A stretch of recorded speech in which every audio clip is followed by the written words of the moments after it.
শুরু হলো এসএসসি পরীক্ষা, অংশ নিচ্ছে 18.5 লাখ শিক্ষার্থী। প্রথমবারের মতো পাবলিক পরীক্ষায় অংশ নেয় কিছুটা চিন্তিত অভিভাবকরা। যেটা সিসি ক্যামেরার কথা বললেন, ওইটা আসলে বাচ্চারা একটু ঘাবড়ে যাচ্ছে।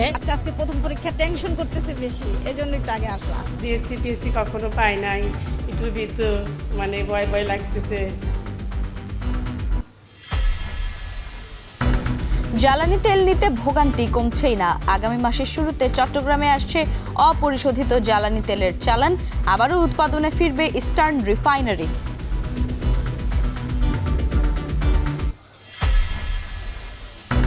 হামের প্রকোপের মধ্যেই অন্য টিকার ঘাটতি, প্রান্তিকের সংকট নেই দাবি স্বাস্থ্য অধিদপ্তরের।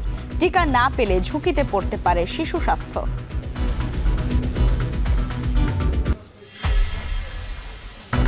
নওগাঁর নিয়ামতপুরে গলা কেটে দম্পতি ও মাথায় আঘাত করে 2 শিশু সন্তানকে খুন।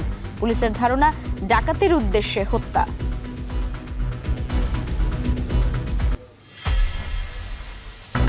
ইরান যুক্তরাষ্ট্র যুদ্ধবিরতির মেয়াদ বাড়ছে না, জানালেন ট্রাম্প। চুক্তি না হলে ফের হামলার হুমকি। ভয় দেখিয়ে আলোচনায় টানা যাবে না বলছে তেহরান।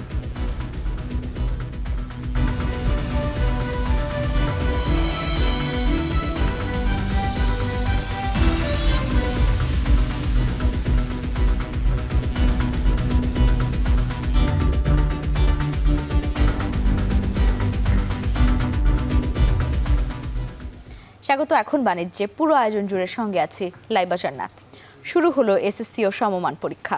এবছর প্রায় 18.5 লাখ শিক্ষার্থী পরীক্ষায় অংশ নিচ্ছে। গত বছরের তুলনায় এই সংখ্যা অন্তত 70,000 কম। তবে শিক্ষা জীবনে প্রথমবার বড় কোনো পাবলিক পরীক্ষায় অংশ নেয় সন্তানদের নিয়ে কিছুটা উদ্বিগ্ন অভিভাবকরা। এ নিয়ে আরও জানাতে রাজধানীর মতিঝিল থেকে যুক্ত হচ্ছেন মেহরিন অ্যানি এবং আজিমপুর থেকে হোসেন জাহিদ। শুরুতেই যাচ্ছি অ্যানির কাছে। অ্যানি, পরীক্ষার্থীরা সবাই ঠিকমতো কেন্দ্রে উপস্থিত হতে পেরেছেন কিনা জানতে চাই। তাদের প্রস্তুতি কেমন সে সম্পর্কে কি বললেন তারা? যেহেতু এবছর সরকারের নির্দেশনা অনুযায়ী 8:30টার দিকে প্রত্যেকটি পরীক্ষার কেন্দ্র খুলে দেওয়া হয়, তো সেই জায়গা থেকে অনেক আগেই কিন্তু শিক্ষার্থীরা পরীক্ষার কেন্দ্রের সামনে ভিড় করে। এবং আমি এখন যে স্কুল আছে মতিঝিল আইডিয়াল স্কুল অ্যান্ড কলেজের সামনে, এখানেও কিন্তু সকাল থেকেই অভিভাবকদের সাথে পরীক্ষার্থীরা পরীক্ষার কেন্দ্রের সামনে ভিড় করেছেন এবং 8:30টার দিকেই কিন্তু পরীক্ষার্থীরা তাদের কেন্দ্রে কেন্দ্রে ঢুকেছে। আপনি দেখতে পাচ্ছেন ইতিমধ্যে কিন্তু পরীক্ষার্থীরা ঢুকে গিয়েছে এবং বাইরে কিন্তু অভিভাবকরা অপেক্ষা করছেন। যেহেতু আপনি যেটি বলছিলেন যে প্রথম এবার যারা 2026 সালে যারা এবার এসএসসি সমমান পরীক্ষায় অংশ নিয়েছেন, তারা কিন্তু এবারই প্রথম কোনো বড় পাবলিক পরীক্ষায় অংশ নিয়েছেন। কেননা এর আগে তাদের পিএসসি জিএসসি কোনো কিন্তু বোর্ড পরীক্ষায় তাদের অংশগ্রহণ করা হয়নি। এছাড়া অভিভাবকরা বলছেন যে শর্ট সিলেবাসে পরীক্ষা হওয়ার কারণে তাদের মধ্যে আসলে পরীক্ষার্থী এবং অভিভাবক দুইজনের মধ্যে কিন্তু একটি চাপা চিন্তা রয়েছে। এবং তারা এই যে এইবার যে সরকারের যে নতুন নির্দেশনা, সিসি ক্যামেরার আওতাও কিন্তু আনা হয়েছে প্রত্যেকটি পরীক্ষার কেন্দ্র, তো এই যে জিনিসটিকে কিন্তু তারা আসলে মিশ্র একটি প্রতিক্রিয়া আমি দেখতে পেয়েছি। আমাদেরকে জানিয়েছে অভিভাবকরা যে যারা সিসি ক্যামেরা আওতা আনার কারণে যারা আসলে কিছুটা পড়াশোনায় ভালো, তাদের কাছে এটি অনেকটা ইতিবাচক দিক হিসেবে তারা নিয়েছে। কিন্তু যারা আসলে পড়াশোনায় একটু পিছিয়ে, তাদের কাছে কিন্তু সিসি ক্যামেরার যে বিষয়টি, এটি কিন্তু অনেকটাই চিন্তার বিষয় বলে জানিয়েছে অভিভাবকরা। এবং তারা বলছেন যে এবার যেহেতু যারা এবার পরীক্ষা অংশগ্রহণ করছেন, তাদের কিন্তু বলে রাখি লাইবা যে এবার সৃজনশীল এবং যে বহু নির্বাচনী পরীক্ষা সেটা কিন্তু একসাথে হচ্ছে। প্রথমে বহু নির্বাচনী পরীক্ষা হবে, এরপরে কিন্তু কোনো বিরতি ছাড়াই কিন্তু সৃজনশীল পরীক্ষা এবার পরীক্ষার্থীদের দিতে হবে। এবং এবারের পরীক্ষায় আপনাকে বলে রাখি যে প্রত্যেকটি বিষয়ে, অর্থাৎ বহু নির্বাচনী এবং সৃজনশীল পাশাপাশি ব্যবহারিক যে অংশটি রয়েছে, প্রতিটি ভাগেই কিন্তু তাদেরকে আলাদাভাবে পাশ করতে হবে। না হলে কিন্তু একটিতে যদি তারা ফেল করে, তাহলে কিন্তু পুরোপুরি তাদেরকে অকৃতকার্য হিসেবে নেওয়া হবে। তো এই বিষয়গুলো এবারে আসলে অভিভাবকদের বেশ চিন্তার বিষয় হিসেবেই তারা বলেছে। এবং আপনি দেখতে পাচ্ছেন যে বাইরেও কিন্তু অনেকটা আসলে চিন্তা নিয়ে বসে আছে অভিভাবকরা। এবং যেহেতু প্রথমবার কোনো বোর্ড পরীক্ষায় অংশগ্রহণ করছে পরীক্ষার্থীরা, তো সেই জায়গা জায়গা থেকে আসলে মিশ্র প্রতিক্রিয়া দেখা গিয়েছে এবং সরকারের যে নির্দেশনা রয়েছে সেক্ষেত্রেও ভালো খারাপ দুই দিকের কথাই কিন্তু অভিভাবকরা আমাদেরকে জানিয়েছে। তো এই ছিল আমার কাছে Motijheel ideal school and college থেকে সবশেষ। Motijheel ideal school and college থেকে যুক্ত ছিলেন মেহরিন আনি। এবারে একটু যেতে চাই আজিমপুরে, সেখানে রয়েছেন হোসেন জাহিদ। আপনি যে পরীক্ষা কেন্দ্রে রয়েছেন সেখানকার কি পরিস্থিতি, অভিভাবকরা কি বলছেন আপনার কাছে জানতে চাই।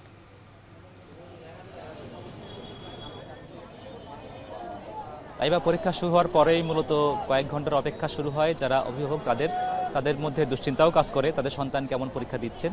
তো সেই অপেক্ষার প্রহরটাই মূলত এখন বহমান আছে এবং এখানে যারা অপেক্ষমান আছেন তাদের সেই সকল অভিভাবকদের কাছ থেকে আমরা কয়েকটি প্রতিক্রিয়া পেয়েছি।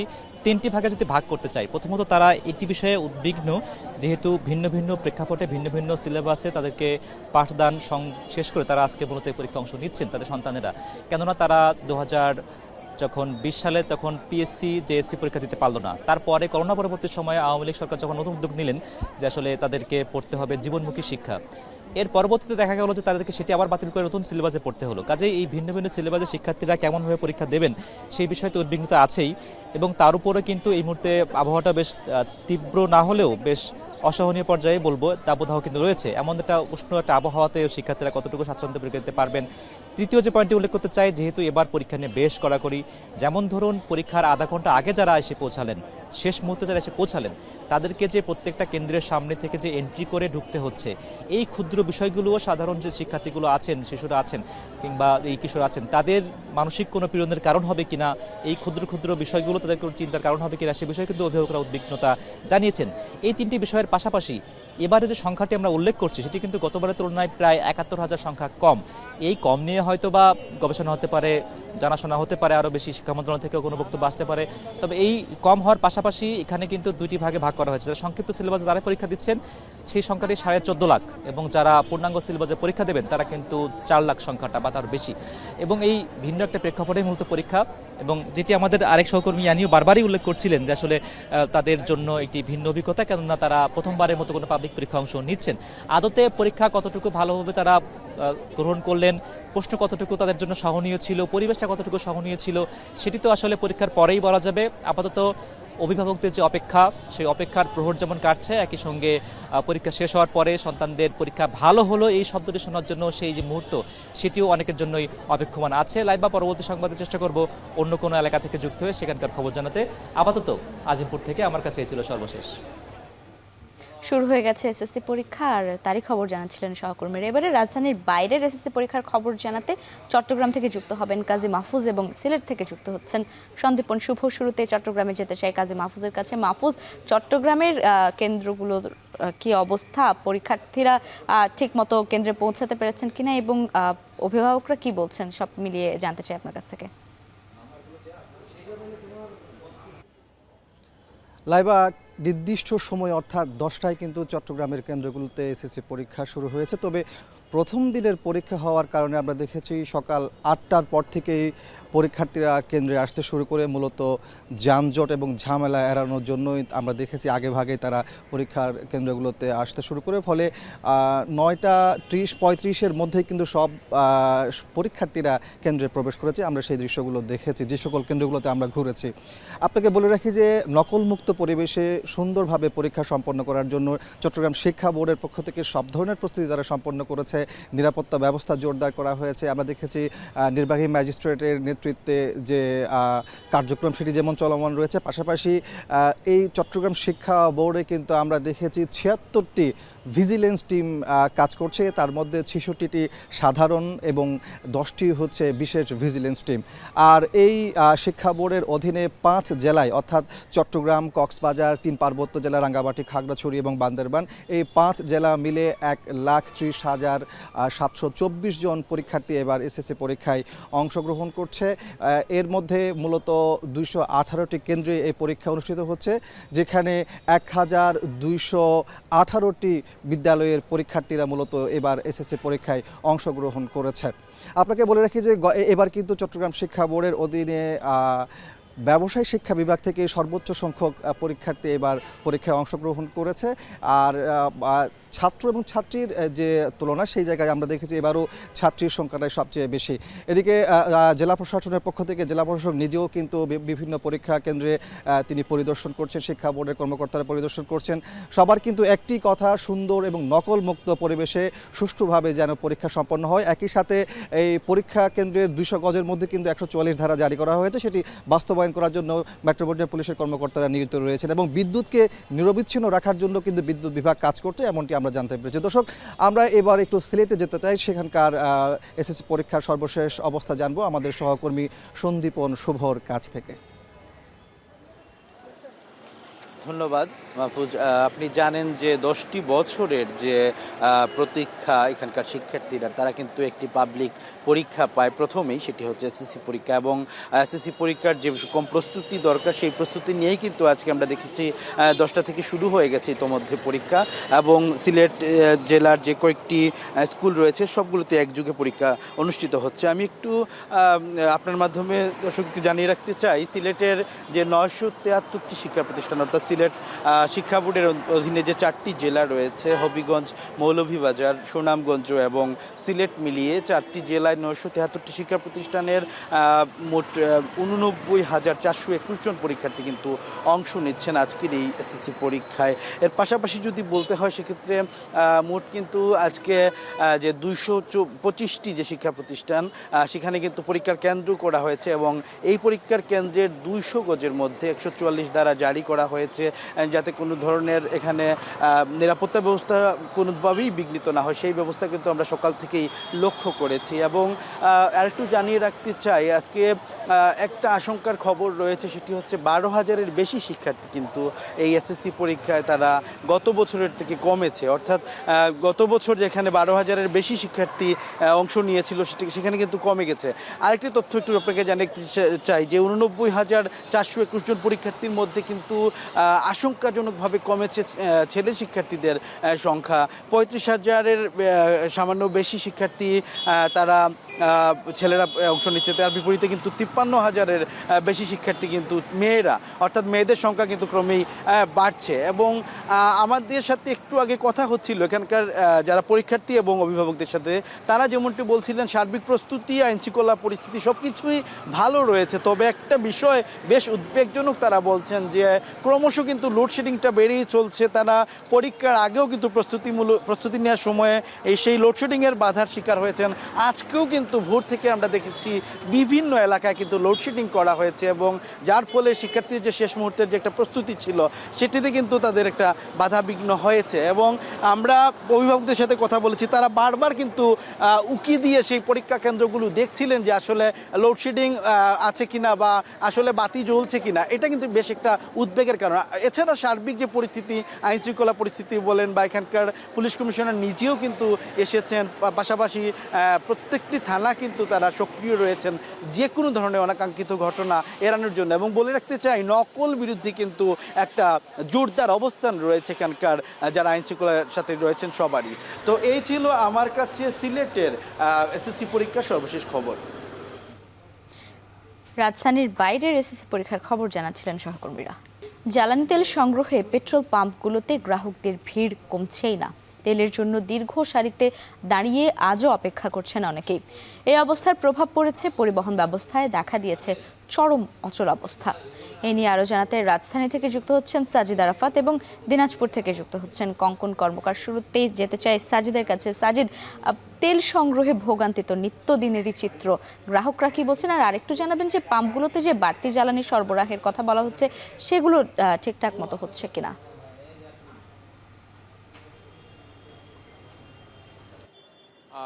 লাইবা, যে বিষয়টি বলছিলেন যে আমরা গত 1 থেকে 1.5 মাস ধরে যে চিত্র দেখছি ফুয়েল স্টেশনগুলোর সামনে, সেই চিত্র কিন্তু একেবারেই আজকেও তার ব্যতিক্রম নয়। আমরা এখনো সেই দীর্ঘ সারি, বিশেষ করে মোটর বাইক কিংবা প্রাইভেট কার যেগুলো রয়েছে তার যে সারি, সেই সারি কিন্তু আমরা দীর্ঘ লম্বা সারি দেখছি। আমরা এই মুহূর্তে পরিবাগের যে পেট্রোল পাম্প রয়েছে মেঘনা মডেল সার্ভিস সেন্টার, সেখানেই অবস্থান করছি। এখানকার যে লাইন, এই যে যেই জায়গায় নজেলগুলো দিয়ে তেল দেয়া হয়, সেই জায়গা থেকে বলা চলে যে একেবারে হোটেল ইন্টারকন্টিনেন্টালের সামনে থেকে শাহবাগ পর্যন্ত সকাল থেকে লাইন ছিল। আমরা বেশ কয়েকজন গ্রাহকের সাথে এখানে কথা বলেছি, যারা বলছিলেন যে অনেকেই একেবারে ভোর 6টা থেকে, সকাল 7টা থেকে, 6টা-7টা থেকেই তারা লাইনে দাঁড়িয়েছেন।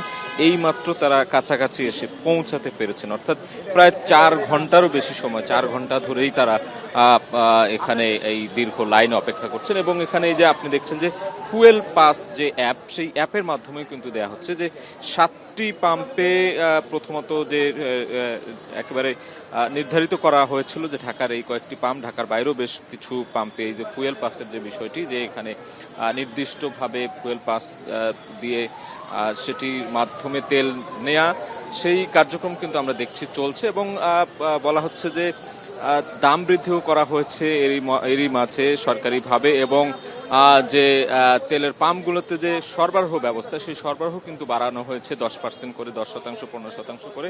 তারপরেও আমরা দেখছি যে এখানকার যে গ্রাহকদের যে দুর্ভোগ কিংবা অপেক্ষা, সেই অপেক্ষা কিন্তু করতেই হচ্ছে। কোথায় আসলে সমস্যা বা কেন এই অব্যবস্থাপনা, সেটি নিয়েও কিন্তু অনেকেই সন্দিহান। তারা বলছেন যে দাম বৃদ্ধির পরেই হয়তো বা চিত্র পাল্টে যাবে, কিন্তু সেটি এখনো পাল্টায়নি। আমরা দেখছি এখানে সারিবদ্ধভাবে দীর্ঘ লাইনেই দাঁড়িয়ে তেল সংগ্রহ করছেন অনেকে, এবং পেট্রোল পাম্প কর্তৃপক্ষের যে বক্তব্য, সেটি আমরা নেওয়ার চেষ্টা করব কিছুক্ষণ পরেই। তাদের এখনো আমরা কথা বলতে পারিনি, তবে বাড়তি যে তেল সরবরাহের বিষয়, সেটি বিভিন্ন পাম্পে দেয়া হচ্ছে। দামও বৃদ্ধি পেয়েছে, কিন্তু তারপরেও যে চিরচেনা যে দৃশ্য, সেটি কিন্তু বদলে যাচ্ছে না। তবে গ্রাহকরা আশা করছেন, তারা ভাবছেন যে নিশ্চয়ই এই ঘটনার বা এই যে চিত্র, তার অবসান নিশ্চয়ই ঘটবে, এবং সরকার যথাযথ ব্যবস্থাপনা নিয়ে তেল সরবরাহের যে বিষয়টি, সেটি নজরদারি করবে। এই ছিল আমার কাছে থাকা সবশেষ খবর। পরিবার থেকে যুক্ত ছিলেন সাজিদ আরাফাত। এবারে যেতে চাই একটু ঢাকার বাইরে, দিনাজপুর থেকে যুক্ত হবেন কঙ্কন কর্মকার। কঙ্কন, জানাবেন যে দিনাজপুরের পাম্পগুলোর কি অবস্থা? বাড়তি জ্বালানি সরবরাহের কথা বলা হচ্ছিল, সেটি করা হচ্ছে কিনা?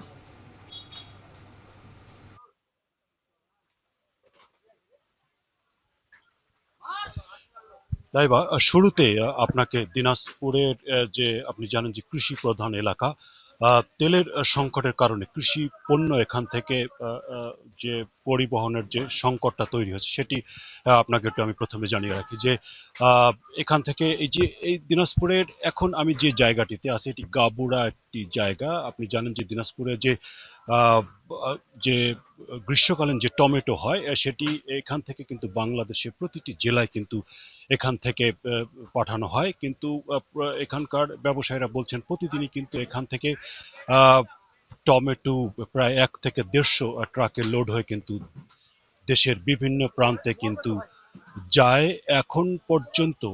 এখন পর্যন্ত কিন্তু ব্যবসায়ীরা বলছেন যে তাদের ট্রাকের যে তেল এবং তেলের যে সংকট এবং তেলের দাম বৃদ্ধি, দুটোই কিন্তু এই ব্যবসায় সংকট তৈরি করেছে। এখানে ব্যবসায়ীরা বলছেন যে ট্রাক চাইলেই পাওয়া যাচ্ছে না, এবং পাওয়া গেলেও তার ভাড়া কিন্তু 10 থেকে 20 হাজার টাকা বেশি। ব্যবসায়ীরা বলছেন এখান থেকে সিলেটে যদি একটি ট্রাকে এখান থেকে টমেটো পাঠানো হয়, তাহলে সেখানে যেটি ভাড়া 33,000 টাকা সর্বোচ্চ ভাড়া, সেখানে চাওয়া হচ্ছে 65,000 টাকা ভাড়া। এবং সেই ট্রাকটি যে একদিন বা দুদিনের মধ্যে সিলেটে পৌঁছবে এমনটি কিন্তু নয়, সেটি পৌঁছতে কিন্তু 4 দিন সময় লাগছে।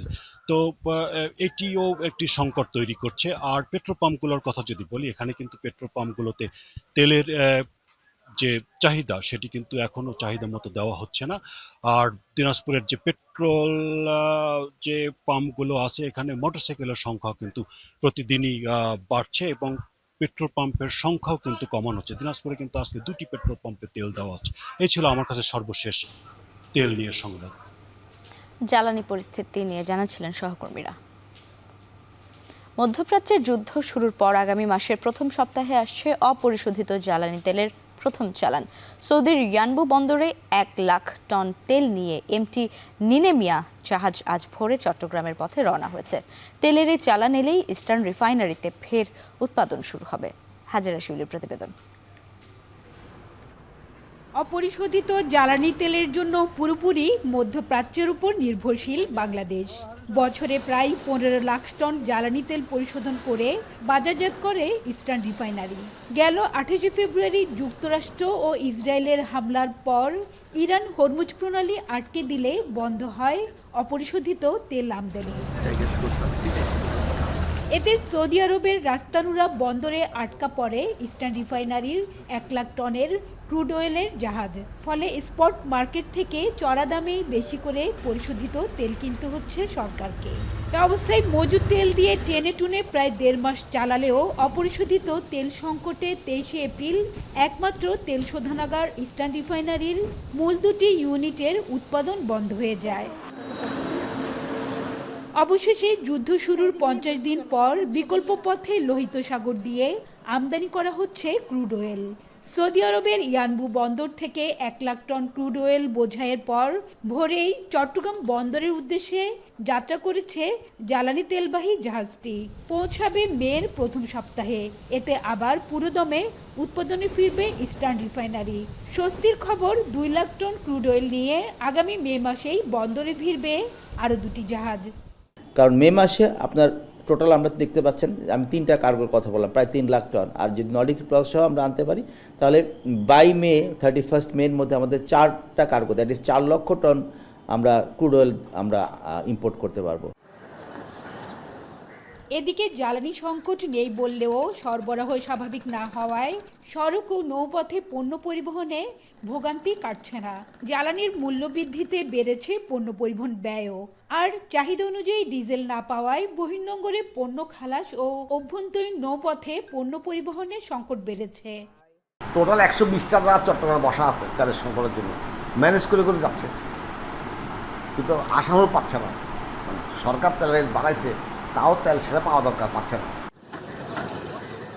বর্তমানে বহির্নোঙরে প্রায় 80টি জাহাজ পণ্য খালাসের জন্য অবস্থান করলেও চাহিদা অনুযায়ী লাইটার জাহাজ পাচ্ছে না। ফলে খালাসে বিলম্বের কারণে ড্যামারেজ দিতে হচ্ছে আমদানিকারককে। হাজেরা শিউলি, এখন চট্টগ্রাম। নীলফামারীতে পাম্পগুলোতে স্বাভাবিক সময়ে যে তেল 3 দিনে শেষ হতো, এখন সেটি 3 থেকে 6 ঘন্টায় শেষ হচ্ছে। অভিযোগ, তেল নিয়ে খোলা বাজারে বেশি দামে বিক্রির জন্য বাড়িতে মজুত করছেন অনেকেই। ফুয়েল পাস অ্যাপ চালু হলে এই সমস্যার কিছুটা সমাধান হবে বলে বলছেন পাম্প কর্তৃপক্ষ। মহসিন আলীর ক্যামেরায় আমিরুল বাপির প্রতিবেদনে দেখব বিস্তারিত। গত 1 মাসেরও বেশি সময় ধরে সারা দেশের মতো নীলফামারীতেও ঘন্টার পর ঘন্টা রোদে পুড়ে বৃষ্টিতে ভিজে কখনো 200, কখনো 300, আবার কখনো 500 টাকার ফুয়েল নিয়ে চলছেন বাইকাররা। চাকরিজীবীরা ছুটি নিয়ে, ব্যবসায়ীরা ব্যবসা বন্ধ করে 3 থেকে 6 ঘন্টা পর সংগ্রহ করছেন তেল। যদিও ফুয়েল স্টেশনগুলোতে জানা যায় ভিন্ন কাহিনী। রেশনিং পদ্ধতিতে পাম্পগুলো তেল দিলেও স্বাভাবিক সময়ের তুলনায় বেশি তেল বিক্রি হচ্ছে এখন।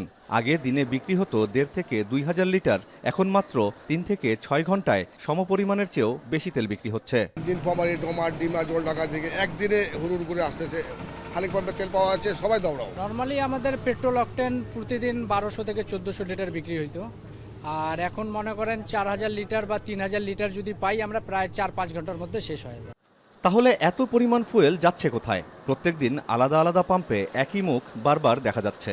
এদের কেউ বাড়িতে তেল মজুত করছেন, কেউ বা বেশি দামে বিক্রি করছেন গ্রামের দিকের খোলা বাজারে। আর তেলের লাইনে প্রতিদিনই ঘটছে মারামারির ঘটনা। এর পেছনে প্রশাসনের অবহেলাকেই দায়ী করছেন ফুয়েল স্টেশনের কর্মকর্তা কর্মচারীরা।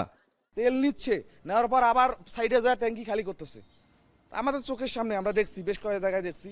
এগুলো আবার খুচরা দোকানে 300 টাকায় বিক্রি করতেছে। আর যারা তেল নিচ্ছে ওরা তেলেই শুধু নিচ্ছে, অন্য কোনো কাজ নাই তাদের। জনগণ এমন একটা অবস্থা হয়েছে, কেউ সংকট করতেছে নিয়ে যে, কেউ আবার রাখি দিচ্ছে, আর বাস্তবে কারো যে দরকার যাদের তারা পাচ্ছে না। ফুয়েল কার্ড চালু হলে এই বিড়ম্বনা কিছুটা হলেও কমবে বলে মনে করছেন পাম্প সংশ্লিষ্টরা। তবে প্রশাসনের কড়া পদক্ষেপের কোনো বিকল্প নেই বলে মত সবার। আমিরুল বাপ্পি, এখন নীলফামারী। নওগাঁয় একই পরিবারের 4 জনের মরদেহ উদ্ধার করা হয়েছে। নিহতদের গলায় ও মাথায় ধারালো অস্ত্র এবং আঘাতের চিহ্ন রয়েছে। হত্যাকাণ্ডের রহস্য উদ্ঘাটনে কাজ করছে পুলিশ। আর এই বিষয়ে জানাতে ঘটনাস্থল থেকে এই মুহূর্তে যুক্ত হচ্ছেন আব্বাস আলী। আব্বাস, একটু জানাবেন যে হত্যাকাণ্ডের কারণ হিসেবে পুলিশ কি বলছে?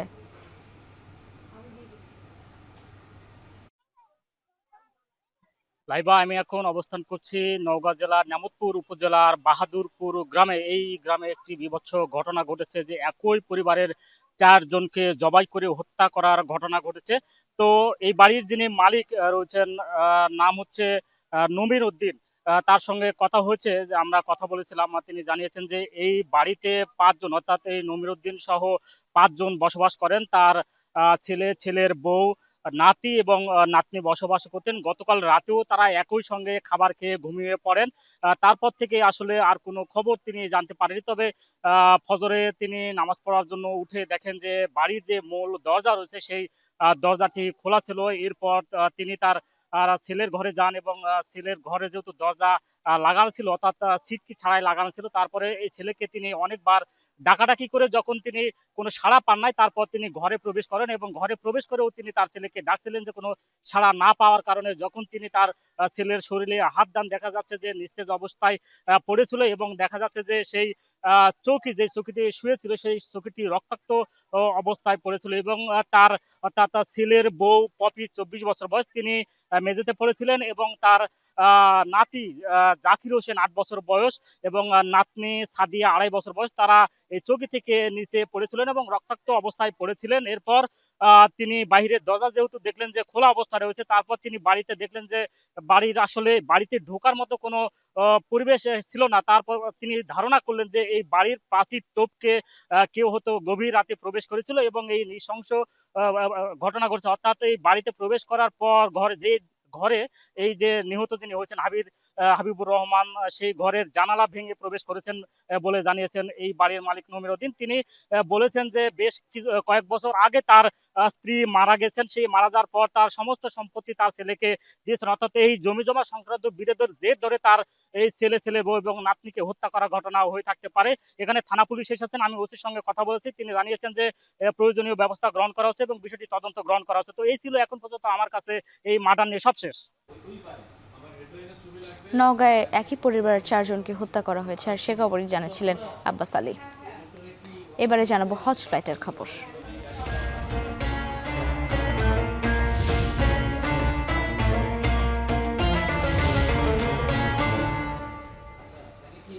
হজ যাত্রীদের পদচারণায় মুখর আশকোনা হজ ক্যাম্প।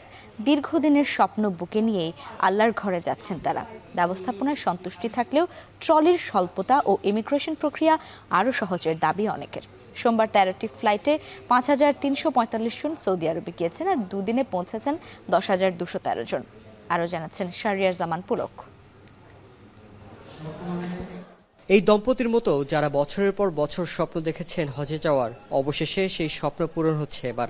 আল্লাহর ঘরে যেতে পারার আনন্দে উচ্ছ্বাসিত তারা। যদিও মধ্যপ্রাচ্যে চলমান অস্থিরতায় মনে কিছুটা শঙ্কাও কাজ করছে। এই যুদ্ধটার কারণে আমরা একটু চিন্তায় আছি, তবে আমি একটু ভরসা রাখি যে মহান আল্লাহ তাআলা আমাদের এই বিপদ থেকে উদ্ধার করবেন, আমরা সুষ্ঠু সুন্দরভাবে হজ করে আসবো। হাজি ক্যাম্পে এখনো আমি কোনো সমস্যায় পড়ি নাই। প্রত্যেক হজ যাত্রীর গল্প আলাদা, কিন্তু উদ্দেশ্য একটাই, নিজের ও প্রিয়জনের জন্য আর পুরো উম্মার জন্য প্রার্থনা, যেন পূর্ণতা পায় সবার হজ, দেশে ফিরে আসে শান্তি আর শৃঙ্খলা। বাংলাদেশি হাজি আমরা সেখানে যাব, দেশ জাতি সবার জন্য আমরা সার্বিকভাবে দেশের উন্নয়ন এবং সার্বিকভাবে যেন আমাদের বাংলাদেশের মানুষ ভালোভাবে থাকতে পারি, এই জন্য আমরা দোয়া করবো ইনশাল্লাহ। হজ ক্যাম্প থেকে ইমিগ্রেশন সবকিছুই সম্পন্ন হচ্ছে নির্বিঘ্নে। সন্তুষ্ট যাত্রীরাও, তাদের মতে আগের চেয়ে সহযোগিতা বেড়েছে, তবে ট্রলির স্বল্পতা ও ইমিগ্রেশন প্রক্রিয়া আরও সহজের দাবি জানিয়েছেন কেউ। আমি এবারকার হজ ক্যাম্পের যে ব্যবস্থাপনা দেখে খুব ভালো লাগছে এবং এখানকার যে কর্তৃপক্ষ এনারা ব্যবহারগুলো খুব ভালো লাগছে। এখানকার যে ব্যবস্থাপনা খুব সুন্দর এবং এখানকার যে পরিচালক আছেন উনি ডাইনিং টেবিল পর্যন্ত কালকে দেখছেন, ঘুরে ঘুরে দেখছেন, ব্যবস্থাপনা খুব ভালো। এবার হজ যাত্রা আরও সহজ করতে যুক্ত হয়েছে যোগাযোগের নতুন সুবিধা। গ্রামীণ ফোনের রোমিং সেবার মাধ্যমে নিজের সিম ব্যবহার করেই সৌদি আরব থেকে স্বজনদের সঙ্গে কথা বলতে পারছেন হাজিরা, যা তাদের মনে এনে দিয়েছে বাড়তি স্বস্তি।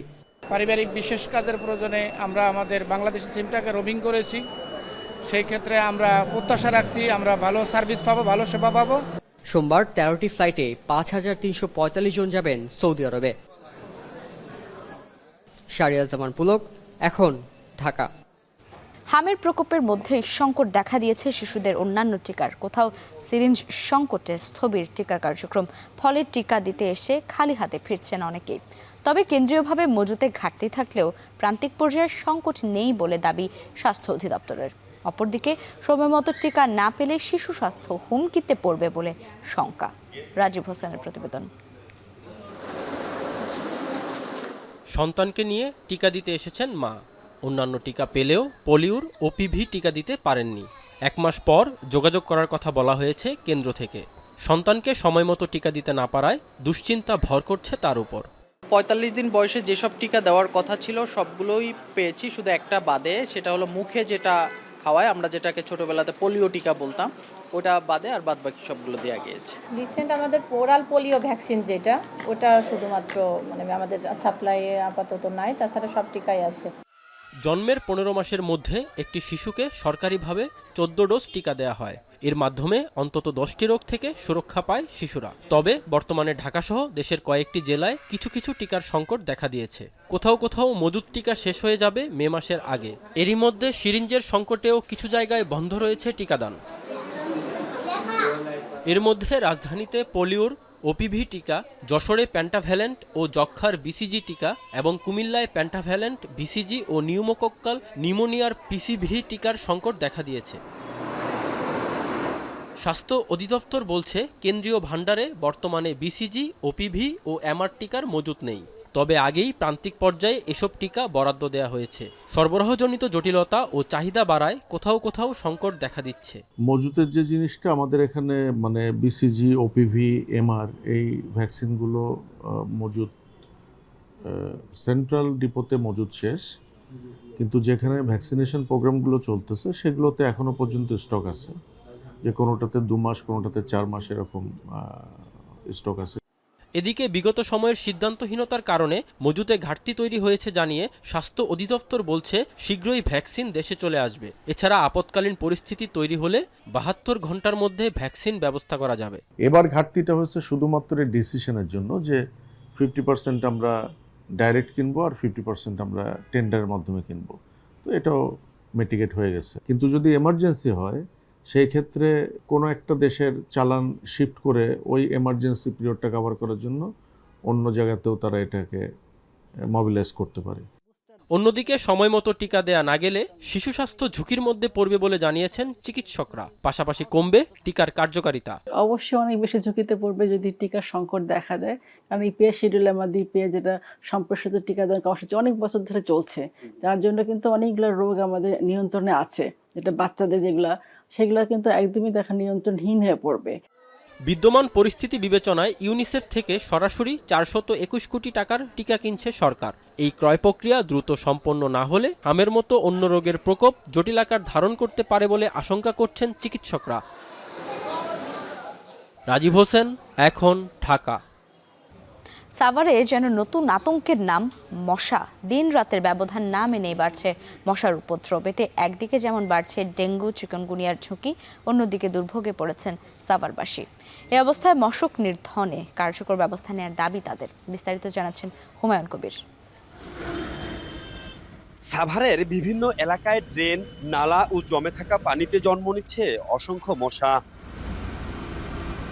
নিয়মিত পরিষ্কার পরিচ্ছন্নতার অভাব, মশক নিধনে যেসব ওষুধ ছিটানো হচ্ছে সেগুলো কার্যকর না হওয়া এবং অপর্যাপ্ত কার্যক্রমকে দায়ী করছেন ভুক্তভোগীরা। মশার উপদ্রব থেকে মুক্তি পেতে প্রয়োজনীয় ব্যবস্থা নেওয়ার দাবি স্থানীয়দের। আমরা দোকানদারি করতে পারতেছি না ভাই, মশার কামড়ে, মশার যন্ত্রণায় অসুস্থ হয়ে যাচ্ছি। দিনে কামড়ায়, রাতে কামড়ায়, মশার জন্য বসাই যায় না। এমন ভাবে মশায় কামড়াইতেছে অনেকের দেখা যাচ্ছে জ্বর এসে গেছে। সরকার একটা পদক্ষেপ নেওয়া দরকার, কোনো ওষুধে কোনো কাজ হইতেছে না। উপজেলা প্রশাসন থেকে ওষুধ ছিটানো হলেও সেগুলো কার্যকর নয় বলে দাবি স্থানীয় জনপ্রতিনিধির। বলছেন মশা নিধনে এখনই ব্যবস্থা না নিলে বড় ধরনের স্বাস্থ্য ঝুঁকিতে পড়বে সাভারের মানুষ। প্রতিদিন শত শত মানুষের অভিযোগ শুধু মশা নিয়ে। পৌরসভা যদিও মশা নিধনের কর্মসূচি আছে, তাদের মশা ওষুধ দিচ্ছে, কিন্তু এটা পর্যাপ্ত না। মশা ভেরিয়েন্ট চেঞ্জ হয়েছে, সেই চেঞ্জ অনুযায়ী গবেষণা করে কিভাবে মশা নিধন হয় সেইভাবে ঔষধ আমাদের এই সাভারে ছিটানো উচিত। এদিকে স্বাস্থ্য বিশেষজ্ঞরা বলছেন মশা নিয়ন্ত্রণে সমন্বিত উদ্যোগ জরুরি, না হলে পরিস্থিতি আরো ভয়াবহ হতে পারে। যখন একটা মশা একদম অসুস্থ রোগীকে কামড়াবে তখন ওই রোগীর দেহ থেকে জীবাণুটা মশার দেহে প্রবেশ করে এবং এই মশাটা যখন আবার কোনো সুস্থ ব্যক্তিকে কামড় দিবে তখন ওই জীবাণুটা ওই মানুষের দেহে প্রবেশ করে এবং সে রোগ আক্রান্ত হয়ে পড়ে। মশক নিধনে উপজেলা প্রশাসনের পক্ষ থেকে সংশ্লিষ্টদের নির্দেশনা দেওয়া হয়েছে বলেও জানান উপজেলা নির্বাহী কর্মকর্তা। এক্সিস্টিং যে ঔষধগুলো রয়েছে সেটা মশার উপর ঠিকভাবে কাজ করছে না বলে আমার মনে হয়েছে, যে কারণে আমি একটা টেকনিক্যাল টিম গঠন করেছি এবং সেই টিম আমাকে বেশ কিছু মশার ঔষধ সাজেস্ট করেছে। তা আমরা ইতিমধ্যে সেই ঔষধগুলো ক্রয় করেছি এবং কিছু টেন্ডার প্রক্রিয়াধীন। মশার বংশ বিস্তারের প্রধান উৎস হিসেবে পরিচিত এসব ডোবানালা এবং অপরিচ্ছন্ন ড্রেন, পাশাপাশি উপজেলায় নির্দিষ্ট ডাম্পিং স্টেশন না থাকার কারণে যত্রতত্র ময়লা ফেলার কারণে মশা অবাধে বংশ বিস্তার করছে। এভাবে মশার বংশ বিস্তার যদি ঠেকানো সম্ভব না হয় তাহলে মশাবাহিত নানা রোগের কারণে পরিস্থিতি ভয়াবহ হতে পারে বলে আশঙ্কা স্বাস্থ্য বিশেষজ্ঞদের। ওয়ায়ন কবির, এখন, সাভার। ত্রয়োদশ জাতীয় সংসদে সংরক্ষিত নারী আসনের মনোনয়নপত্র জমা দেওয়ার শেষ দিন আজ। সংরক্ষিত 50 নারী আসনের মধ্যে বিএনপি জোট 36, জামায়াত জোট 13 এবং স্বতন্ত্র প্রার্থীদের জোট 1টি আসনে প্রার্থী দিয়েছে। এই নিয়ে আরও জানাতে ইসি থেকে যুক্ত হচ্ছেন মিয়া আমিরুল। জানাতে চাই যে মনোনয়নপত্র এখনো পর্যন্ত কোনো দল জমা দিল কিনা? লাইভা মনোনয়নপত্র জমা দেওয়ার যে আনুষঙ্গিক কার্যক্রম সেটি কিন্তু এই মুহূর্তে কিছুক্ষণ আগে শুরু হয়েছে। আমরা দেখতে পাচ্ছি যে জামায়াতের সমর্থিত যে জোট রয়েছে 11 দলীয় জোট, তাদের একটি প্রতিনিধি দল তারা এসেছেন। এখানটায় বলা চলে যাদেরকে দলের পক্ষ থেকে ঘোষণা করা হয়েছিল তারা সবাই উপস্থিত রয়েছে। আমরা এই মুহূর্তে যেটি লক্ষ্য করছি যে ত্রয়োদশ জাতীয় সংসদের যে সংরক্ষিত নারী আসনের যে নির্বাচন সেখানটায় যাদেরকে রিটার্নিং এবং সহকারী রিটার্নিং কর্মকর্তা হিসেবে দায়িত্ব দেওয়া হয়েছে তাদের কাছে মূলত প্রার্থীরা তাদের যে আনুষঙ্গিক কাগজপত্রগুলো রয়েছে সেগুলো তারা বুঝিয়ে দিচ্ছেন এবং নির্বাচন কমিশনের পক্ষ থেকে যারা দায়িত্বে রয়েছেন তারাও কিন্তু সেগুলো বুঝে নিচ্ছেন। এবং এই জামায়াতের প্রতিনিধি দলের পাশাপাশি আমরা দেখেছি যে যেহেতু বিএনপিরও 36টি আসন রয়েছে সংরক্ষিত নারী আসনে, তাদেরও দু একজন প্রতিনিধি সকাল থেকে আসছেন, তবে তারা জোটবদ্ধভাবে আমরা এখন পর্যন্ত আসতে দেখিনি। এবং যেহেতু আজকে সংরক্ষিত নারী আসনের একটি যে বিষয় রয়েছে যে 13 এবং 36-এর যে একটি হিসেব নিকাশ বিএনপি এবং জামায়াতের, সেখানটায় যদি এটি 36 এবং 13-র বেশি না হয়ে থাকে সেই ক্ষেত্রে আজকে মনোনয়নপত্র জমা দেওয়া শেষে পরবর্তীতে আপিল নিষ্পত্তির পর যেহেতু প্রতীক বরাদ্দের একটি বিষয় রয়েছে 29 তারিখের পর, এরপরে যদি সংখ্যায় এটি বেশি না হয়ে থাকে সেই ক্ষেত্রে বলা চলে যেই মনোনয়নগুলো জমা দেওয়া হচ্ছে সেখান থেকে মূলত বিনা প্রতিদ্বন্দ্বিতায় নির্বাচিত হবে, নির্বাচন কমিশন সেটি ঘোষণা করবে। এবং এর পাশাপাশি আপনি নিশ্চয় দেখেছেন যে গতকাল বিএনপি এবং জামাতের পক্ষ থেকে আমরা দেখেছি যে তারা সংরক্ষিত নারী আসনের যে প্রার্থী যারা রয়েছেন তাদের নামগুলো তারা ঘোষণা করেছেন, কাদেরকে তারা মনোনয়ন দিচ্ছেন। এবং নির্বাচন কমিশনের হিসাবে আমরা যেমনটি জানতে পেরেছি যে 431 জনের হিসেব নির্বাচন কমিশনে জমা পড়েছে। তারা এখান থেকে মূলত মনোনয়নপত্র সংগ্রহ করেছেন এবং আনুষঙ্গিক যে ব্যাপারগুলো রয়েছে মনোনয়নপত্র সাথে যে প্রয়োজনীয় কাগজপত্রগুলো রয়েছে সেগুলো তারা কিন্তু এখানে দিয়েছেন। এবং এই একই সাথে আপনি নিশ্চয়ই জেনে থাকবেন যে বিএনপি এবং জামায়াতের পক্ষ থেকে যে বিষয়টি বারে বারে নিশ্চিত করা হয়েছিল যে এবারে যেহেতু গণঅভ্যুত্থান পরবর্তী নির্বাচন এবং সেই সাথে অন্যতম কিছু ব্যাপার রয়েছে, সেই ক্ষেত্রে সংরক্ষিত নারী আসন দেওয়ার ক্ষেত্রে এখানে শহীদের মা কিংবা ডাক্তার, ইঞ্জিনিয়ার থেকে শুরু করে বিভিন্ন পেশার যারা রয়েছেন তাদেরকে মূলত প্রাধান্য দেওয়া হচ্ছে এবং বলা হচ্ছে যে তারা যেন জাতীয় সংসদে গিয়ে দেশের হয়ে ভালো কিছু করতে পারে, প্রতিনিধিত্ব করতে পারে, সেই আশা করছেন এখানকার যারা আসেন তারাও কিন্তু সেটি বলছেন। লাইভা সংরক্ষিত নারী আসনের মনোনয়নপত্র জমা দেওয়ার শেষ দিন আজ, আর সে খবরই জানাচ্ছিলেন মিয়া আমিরুল। দ্বিতীয় বৈঠক নিয়ে অনিশ্চয়তা দেখা দিলেও ইরান যুক্তরাষ্ট্র যুদ্ধবিরতির মেয়াদ বাড়ছে না বলে জানিয়েছেন ট্রাম্প। হুঁশিয়ারি দিয়েছেন চুক্তি না হলে ফের হামলা করবে যুক্তরাষ্ট্র। জবাবে ইরানের পার্লামেন্টের স্পিকার সাফ জানালেন ভয় দেখিয়ে তেহরানকে আলোচনায় আনা যাবে না। যদিও রয়টার্সের খবর ইসলামাবাদে প্রতিনিধি দল পাঠানোর পরিকল্পনা একেবারে বাদ দিচ্ছে না ইরান। এদিকে তাসনিম নিউজ বলছে যুক্তরাষ্ট্রের অবরোধ উপেক্ষা করে হরমুজ পার হচ্ছে ইরানের জাহাজ। বাকিটা জানাচ্ছেন সতীর্থ কর্মকার। ইরান যুক্তরাষ্ট্র যুদ্ধবিরতির মেয়াদ ফুরোতে বাকি আর একদিন। সম্ভাব্য আলোচনার প্রস্তুতি হিসেবে নিশ্ছিদ্র নিরাপত্তার চাদরে ইসলামাবাদ নামানো হয়েছে 20,000 পুলিশ। পরবর্তী ধাপের বৈঠকের ভেন্যু সেরেনা হোটেলের আশেপাশের এলাকা অন্তর্ভুক্ত হয়েছে রেড জোনে। তবে এত প্রস্তুতির পরও অনিশ্চিত শান্তি আলোচনা। আলোচনা ভেস্তে যাওয়ার পরিস্থিতি তৈরি হয় এখনও ওয়াশিংটন ছাড়েননি মার্কিন প্রতিনিধি দলের প্রধান ভাইস প্রেসিডেন্ট জেডি ভ্যান্স। তবে রয়টার্সের খবর, হরমুজে অবরোধ তুলে নিতে ওয়াশিংটনের সঙ্গে আলোচনা চালিয়ে যাচ্ছে ইসলামাবাদ। তাই পাকিস্তানের প্রতিনিধি দল পাঠানোর পরিকল্পনা একেবারে বাদ দিচ্ছে না তেহরান।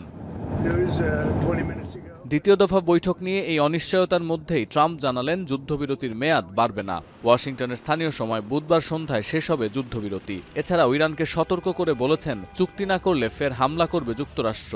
আরও জানিয়েছেন চুক্তির আগ পর্যন্ত হরমুজে অবরোধ কার্যকর থাকবে। তবে মার্কিন প্রেসিডেন্টের বিশ্বাস দ্রুতই ওয়াশিংটনের সঙ্গে সমঝোতা করবে তেহরান। ট্রাম্পের এই আলটিমেটামের জবাবে ইরানের পার্লামেন্টের স্পিকার বলেছেন, হুমকি দিয়ে তেহরানকে আলোচনায় আনা যাবে না, বরং শত্রুপক্ষকে বাঘের গালিবাফের বার্তা, এমন পরিকল্পনা নিয়ে রণক্ষেত্রে ফিরবে আইআরজিসি, যা দেখে তাজ্জব বনে যাবেন ট্রাম্প। আর আলোচনার স্বার্থে ট্রাম্পকে জনসমক্ষে কঠোর ভাষা ব্যবহার করা থেকে বিরত থাকা ও সংযত হওয়ার বার্তা পাকিস্তানের। এদিকে যুক্তরাষ্ট্রের অবরোধ উপেক্ষা করে হরমুজ পার হচ্ছে ইরানের জাহাজ। সুজা 2 নামের এই জাহাজটি ভারতের কান্ডালা বন্দরের দিকে অগ্রসর হচ্ছে বলে জানিয়েছে তাসনিম নিউজ। যদিও সেন্টকম বলছে অবরোধ শুরুর পর ইরান বন্দরগামী ও বন্দর ছেড়ে আসা মোট 27টি জাহাজ ফিরিয়ে দিয়েছে মার্কিন সেনারা। অন্যদিকে দীর্ঘ সময় বন্ধ রাখার পর তেহরানের প্রধান দুটি বিমানবন্দর খুলে দিয়েছে ইরান। এছাড়াও বেসামরিক বিমান চলাচল কর্তৃপক্ষের সিদ্ধান্ত অনুযায়ী 7 সপ্তাহ পর শনিবার থেকে উর্মিয়া, কেরমানশাহ, সিরাজ সহ অন্তত 10টি বিমানবন্দর পুনরায় চালুর অনুমতি দেওয়া হচ্ছে।